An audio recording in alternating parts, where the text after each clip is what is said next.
It's all covered in today's China Truths. What will our neighborhoods become once every shop shuts its doors?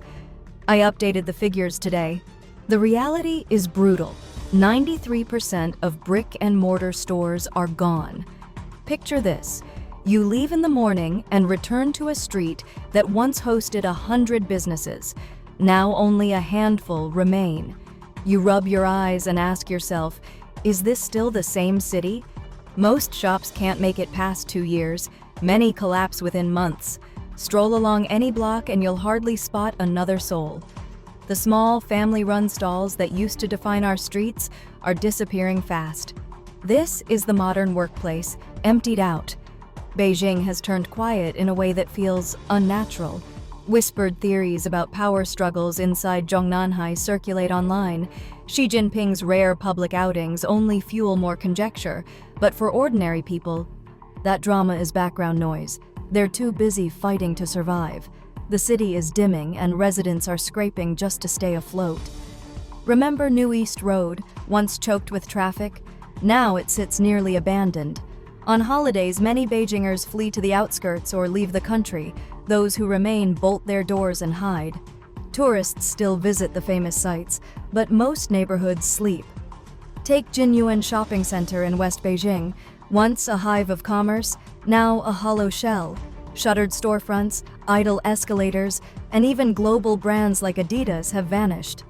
The parking lot that used to be packed is eerily empty, and the Beijing Friendship Store, a cultural icon from the 1970s through the 1990s, now stands mute. It was once the city's luxury showcase, accessible only to those with special status or foreign ties. That glory feels like a relic. We boast 1.4 billion people, yet where did the crowd go? Back when the population was 1.2 billion, the streets brimmed with life, even in rural towns. Today, though, Beijing often feels hollow. As someone who worked in real estate and finance, I've watched clients evaporate and deals die. The economy is gasping.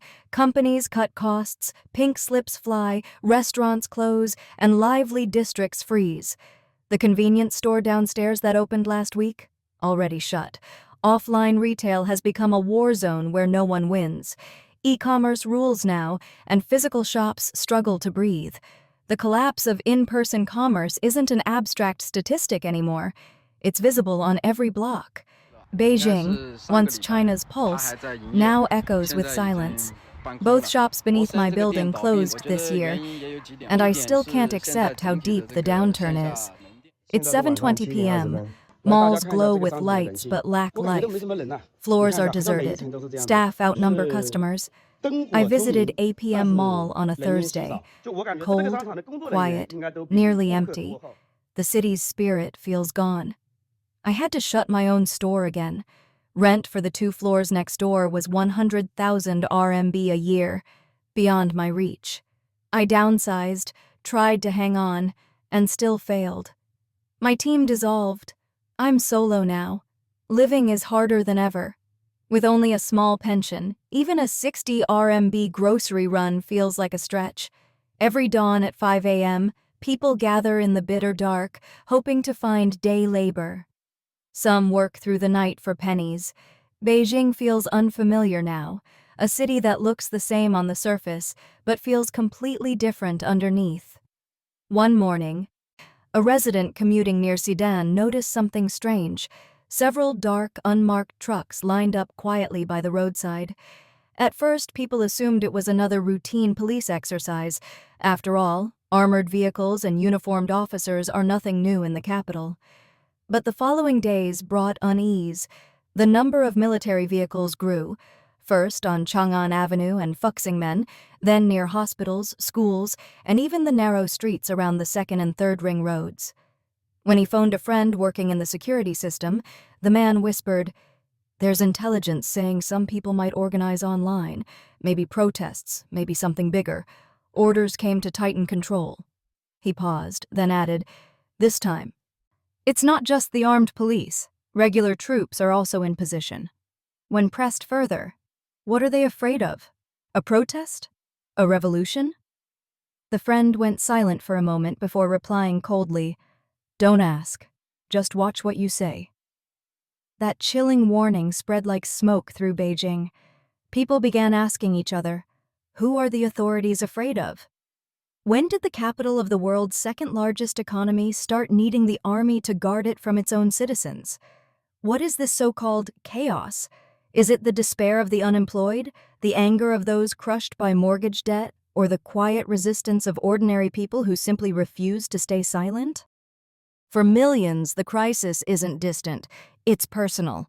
I just walked out of another company interview after an hour-long talk with the boss. The tension is everywhere.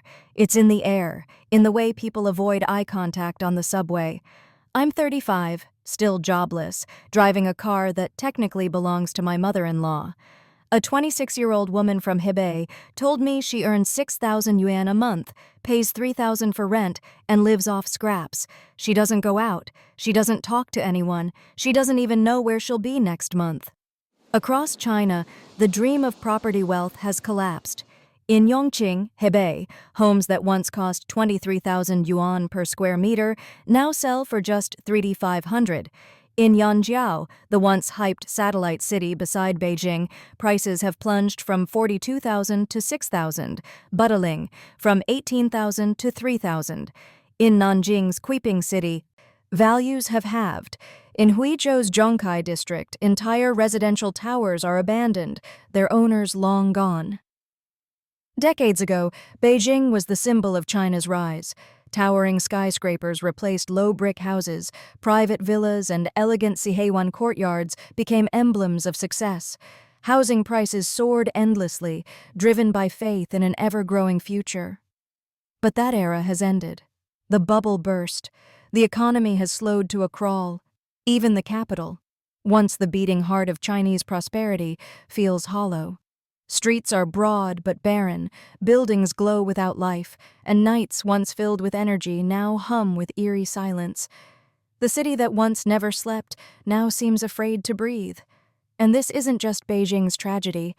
It mirrors a nation losing its pulse. The average price of second-hand homes in the capital has plunged nearly sixfold, and still the decline hasn't stopped. Old Beijingers used to say, "The East is rich, the West is noble." The West Side once symbolized power, heritage, and wealth. But even homes inside the West Fourth Ring have now dropped over 60% from their peaks. Many owners have waited half a year without a single buyer. Recent figures show second-hand housing transactions are down 40% year-on-year. The middle class, once the pride of China's urban dream, is collapsing. White-collar workers now deliver food orders. Professionals drive taxis to make rent. Behind the market crash hide three brutal truths. More than 150,000 homes sit unsold, a record high.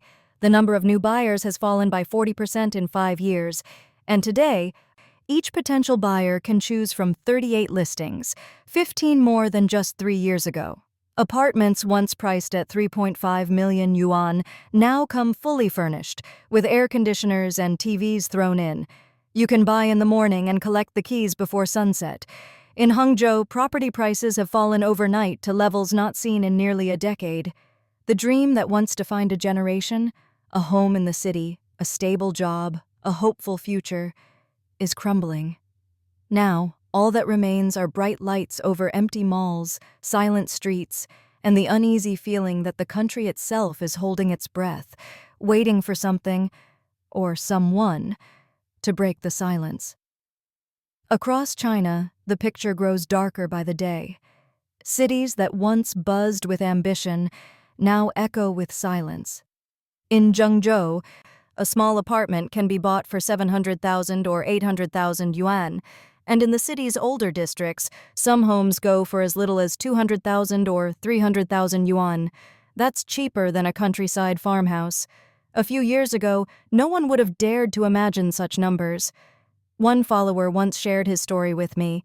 In 2019, he proudly bought a 2-bedroom, 78-square-meter apartment in Guangzhou for 1.9 million yuan.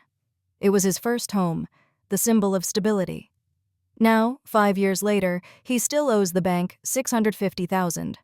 He spent 13 years working in Zhengzhou, and what remains isn't success. It's dead. He told me, I thought owning a home meant security, but it became my trap. And yet, the real terror isn't the price collapse. It's the silence of the market. Nobody wants to buy. Beijing's housing market has frozen solid. I saw a listing from mid-2021, a luxury apartment priced at 7.1 million yuan, gleaming and newly renovated. Today, it's listed for 3.1 million, fully furnished and still sitting unsold. After taxes and agent fees, the owner would be lucky to pocket 3 million.